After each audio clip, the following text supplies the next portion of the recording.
I am the tiniest bit sick, so I hope you excuse any of my sick sounds or my slightly congested voice. But I didn't want to make you guys wait longer, so I started recording now.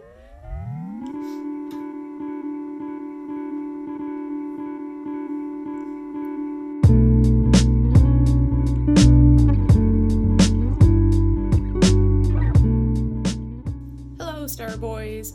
We're going to be making another wax recipe. Like with that video from long ago. It was quite a while ago, wasn't it? My previous recipe video shows an older recipe that I don't use anymore. I used part of it, but not all of it. If you've been around my YouTube channel or my TikTok for a long time, you would have noticed that all of a sudden, my base goes from being kind of yellow to translucent and colorless. And I'm going to show you the colorless base, which is completely synthetic. And then in part 2, I'll be showing you the all-natural one, which is still yellow. There's nothing you can do about that.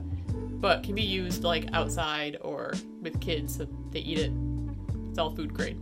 And yeah, I know I did the blank camera thing again, and hopefully I Photoshop, and by Photoshop I mean Premiere Pro something in there. Video editing.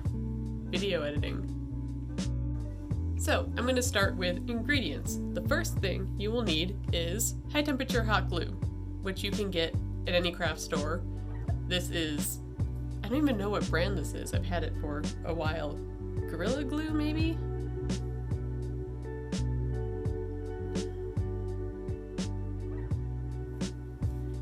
I'm going to try and make parts of this video useful and parts of this video me telling stories from my life, which I know you guys like, and try to keep those parts separate so people can skip if they don't care. I hope. I don't hope they don't care, but hope that they can skip if, never mind. The next ingredient is paraffin wax. Paraffin wax is regular candle wax, but different brands have different consistencies, and you don't want to use an actual candle and break it up because those are not pure candle wax. Most of the time they have dyes or scented stuff, or sometimes they have the next ingredient I'm going to show you already in it. The brand I use is Gulf Wax. I find it has the best consistency and is easy to find. They sell it on Amazon and also in craft stores, pretty much anywhere. I keep my paraffin wax pre-shaved because breaking it off while you're working is very annoying, and then I put it in a jar. For convenience sake, you don't have to do that.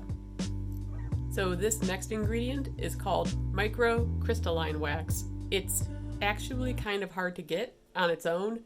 The candle making kits that are sold in craft stores and online have this already mixed into the wax a lot of the time. This is for people who make like storm candles or make very unique candles, maybe for candle carving. Just like with my paraffin wax, I broke the microcrystalline wax up into little pieces. It's very waxy and it actually collects dust and hair, so you have to keep it sealed all the time. And finally, if you don't want to make your own wax for any reason, but you want to customize your colors and you have some pigments that you want to put in it, this is pre-made translucent sealing wax. This is translucent sealing wax with no pigment in it. Some people on Etsy sell this. I'll have to look up which shop I got this from. I haven't actually tried it, but it looks and feels exactly like mine. I don't know how well it works, so I can't say it has my seal of approval. Did it in one try last time. We'll do it again. I gotta wait longer. Patience. Oh my god.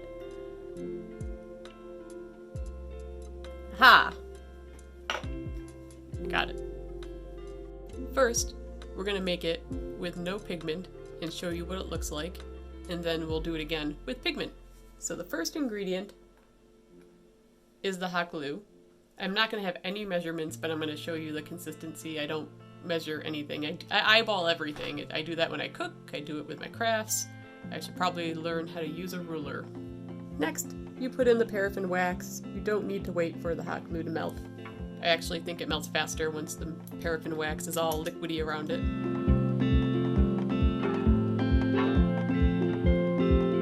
Next, you put in the crystalline wax. And then you wait for it all to get melty. You remember that scene from Ace Ventura 2, I think? The scene where Ace Ventura is coming out of the fake rhino, and it's like a solid minute or 2 minute long scene that is only funny because of how long it takes and how awkward it becomes as Ace Ventura do you just call him Ace? Or do you have to use his whole name? Well, Ace Ventura is like struggling out the back of this fake rhino that he created to monitor other animals. I don't remember the plot of that movie, I just remember that scene. I'm pretty sure everyone who's ever seen that movie only remembers that scene. I have a friend who, out of the blue, texted me a GIF of that entire scene. Hadn't heard from him in weeks. Bam. Ace Ventura, rhino butt. Weird birthing scene. That's true friendship. Once it is all melted, and I'm going to be moving around so my microphone is going to be like, where are you? You, mix it.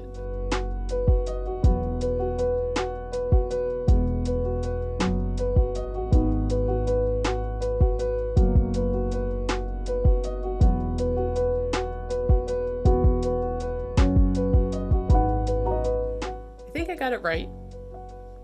Yes, I did it. So, the consistency you're going to want for this recipe is the consistency of honey. See how this is like? Yeah, it's like if you were doing this with honey. And this is the part where you would add pigment, but we're not going to do that the first time. We're going to pour it and use a stamp on it. I feel like I should explain as well. The consistency of honey is good if you're going to be using one dry pigment, one singular dry pigment. If you're going to be adding multiple pigments, like I do sometimes, to make it glow or change color with heat or sunlight, you might want to make it a little bit thinner because the powdered pigment will make it too thick to pour sometimes. Just a heads up.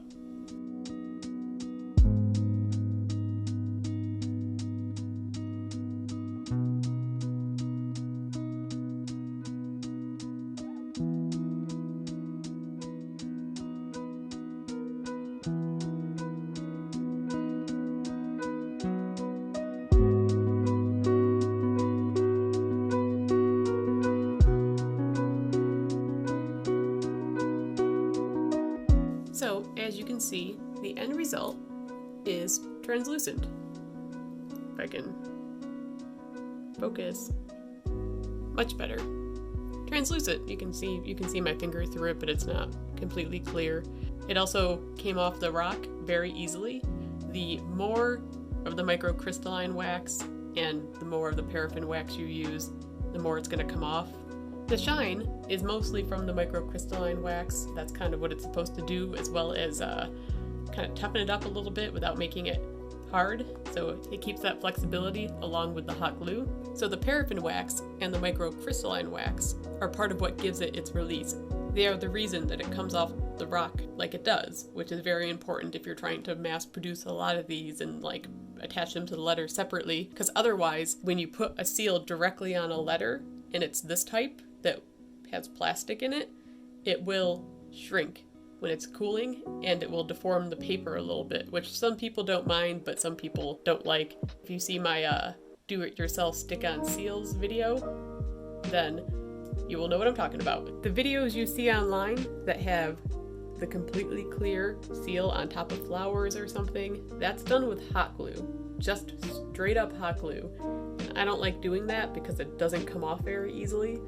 You can do that on paper, but it will, even more so than this recipe, it will deform the paper as it cools. So doing it directly on letters is also not great. It can also go through the paper, so I don't do it. Okay, I'm gonna remelt the previous stamp, and it's gonna be Storytime Part 2 while I do it. When I was in college, we had a friend who had a friend, so a friend of a friend, who didn't go to the school, but used to come visit us all the time. He would park on the campus when he wasn't supposed to. This is a very interesting story so far, I know.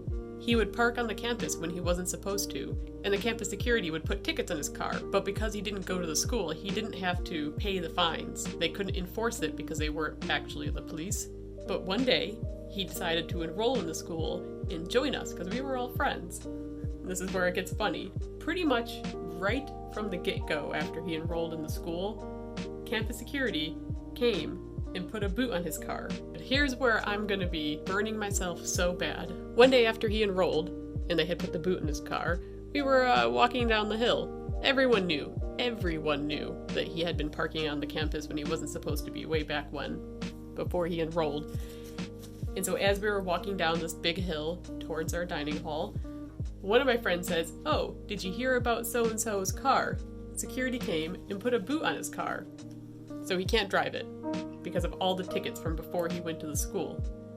And I, quite literally, could not wrap my head around the phrase, boot on his car. I thought to myself, how did a boot stop him from driving his car? Was it like a really heavy boot or something? And then, against my better judgment, with full ADD like I am, I said it out loud.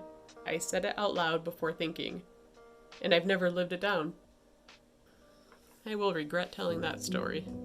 And there it is. I did a very simple color job on this. The stamp itself is from J Woo Studios, and I will put the information in the description below so you can go and purchase your own. That shop has a lot of really cool stamps. I highly suggest checking it out. So come back for part 2, where I do an all-natural recipe. Should be good.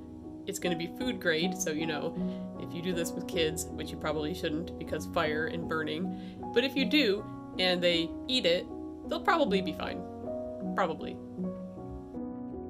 Oh, yeah, and this recipe can go in the mail. People always ask me in the comments to clarify, so I'm clarifying now. This recipe is the type that can go in the mail. This stamp can go in the mail. It'll be fine. It's nice and durable.